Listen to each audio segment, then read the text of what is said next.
The first ever Caribbean region meeting on climate change concluded in the Bahamas 17th August as Caribbean heads of government prepared to present a unified front when world leaders meet at the United Nations Climate Change Conference COP27 to be hosted by Egypt in November.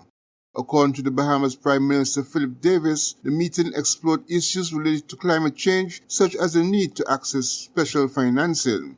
Barbados' Prime Minister Mia Mottley said industrialized countries need to take responsibility and to take action, especially in the areas of access to finance for climate adaptation matters. The reality is that we are playing fast and loose with our future.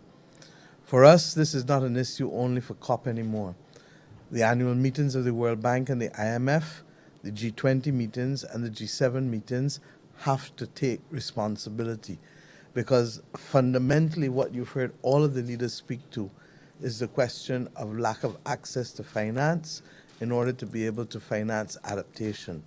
Mitigation can happen anywhere in the world, and we encourage mitigation and private sector activities to fuel mitigation. But the question of adaptation, who's going to get a rate of return on coastal defenses? Nobody. So governments have to do it. When Hurricane Elsa hit my country last year, 90% of the houses that were damaged belonged to people below the poverty line. 95% of them were uninsured. And we simply say that there are few mechanisms that don't cost anybody a cent. The natural disaster clauses that Barbados now uses in its bonds that we feel should be extended to pandemic clauses as well.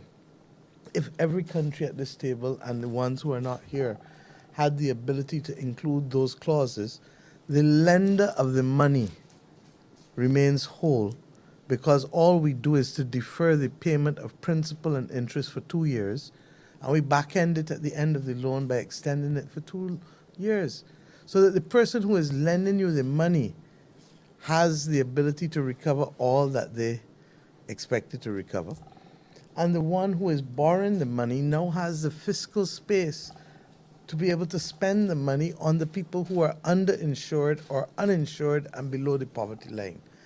Now, how can a person of conscience, how can a country of conscience refuse to accept that that is a win-win situation for everyone? And that is what concerns us. Motley believes there is an expressed arrogance among industrialized nations that de-emphasize the impact of climate migration and other related hazards. The meeting was attended also by major financial institutions of the Caribbean region as Caricom moves to finalize its unified presentation for COP27. Glenn Barth reporting for SK Newsline.